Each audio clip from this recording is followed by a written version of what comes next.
इन्होंने एनआरओ लेने की कोशिश ना की तो शायद इमरान खान साहब को बहुत सारे केसेस में सजा भी हो सकती है।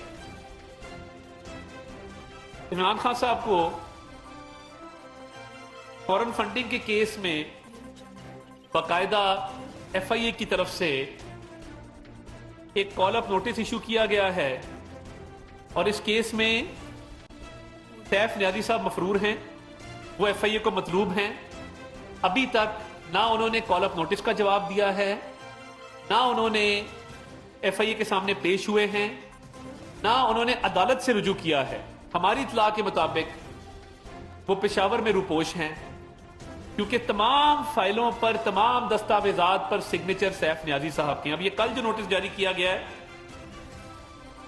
इमरान खान साहब को, इनसे पूछा गया है कि ये मुस्लिम कमर्शियल बैंक में एक अकाउंट है, इस हवाले से आप जवाब दें कि इसमें जो पैसे बाहर से आए हैं उसका जिम्मेदार कौन है। और ये इमरान खान साहब के दस्तखत के साथ एक बाकायदा रेजोल्यूशन मौजूद है, हम अभी शेयर भी आपसे कर लेते हैं, जिसमें वो कुछ लोगों को ऑथराइज कर रहे हैं कि मेरे बिहाफ पे ये ट्रांजैक्शन किया करेंगे। तो ये इमरान खान साहब को जो कॉलम नोटिस दिया गया है इसका भी अभी जवाब का इंतजार है। और फॉरेन फंडिंग में लाहौर ने भी, एफआईए लाहौर ने भी इमरान खान साहब को नोटिस जारी किया है।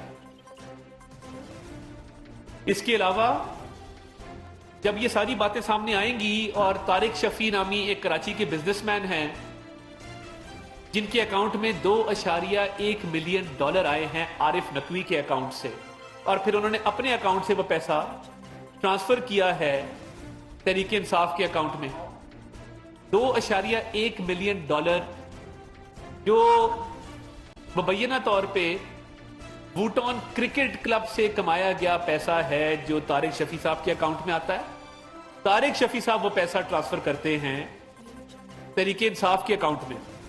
तारिक शफी को इस्तेमाल किया गया है बतौर एक व्हीकल के, क्योंकि देखिए आरिफ नकवी साहब को सजा हो चुकी, ये साबित हो चुका कि जो पैसा आरिफ नकवी के पास बाहर है वो प्रोसीड्स ऑफ क्राइम हैं, वो किसी ना किसी जुर्म के नतीजे में पैसा कमाया गया है।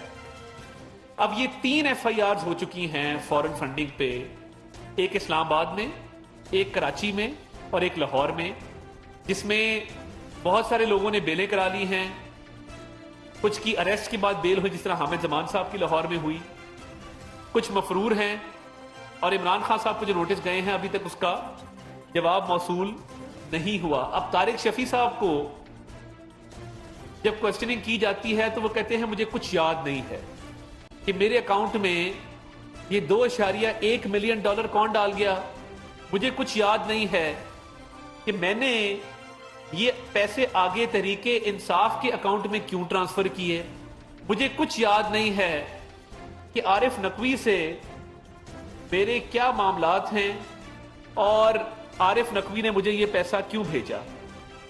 ये बड़ी हैरानकुन बात है कि जब इनको बुलाया जाता है तो इनकी याददाश्त जो है वो कमजोर पड़ जाती है और इनको समझ नहीं आता कि हमने क्या जवाब देना है, क्या नहीं देना। इसके अलावा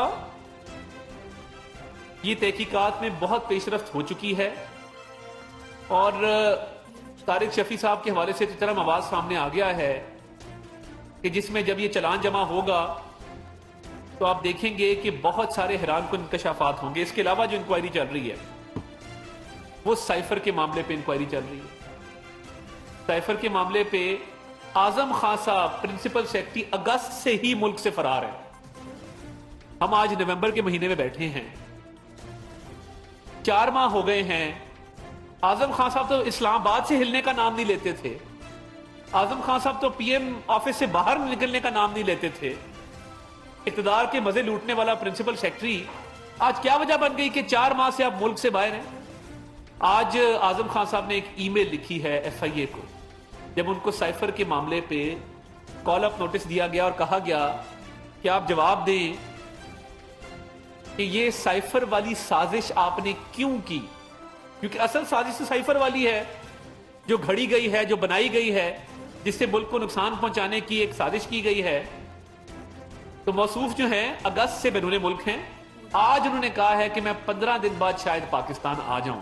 उन्होंने भी देखा कि शायद इमरान खान का ये नाकाम मार्च नाकाम ही रहेगा, तो मैं शायद आके कोई ऐसा बयान दे दूं जिससे शायद मेरी जान खलासी हो जाए। तो मैं ये समझने से कासिर हूं कि आजम खान साहब आके तहकीकात का सामना क्यों नहीं करते, साइफर में आके बताएं कि ये मिनट्स किसने बनाए थे, कब बनाए थे, किसके कहने पे बनाए थे, इमरान खान साहब की क्या इंस्ट्रक्शंस थी, कितनी मीटिंग्स हुई, कब कब हुई।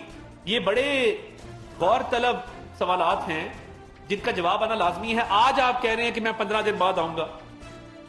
मैं ये बिल्कुल, मेरी तो ये समझ से बाहर है। इन्होंने आज ईमेल लिखी है FIA को और उन्होंने कहा है कि जी आपका कॉलम नोट से मुझे मिला है, मुझे 15 नवंबर के बाद की कोई डेट आप दें, 15 नवंबर के बाद की। तो ये साइफर के मामले में तो बड़ी जल्दी थी, एक मीटिंग, दूसरी मीटिंग, तीसरी मीटिंग, इसके साथ खिलवाड़ करो। जब चाहें जो चाहें, खाना हमेशा लाहौरी चिली से खाएं। लाहौरी चिली मेरा रेस्टोरेंट।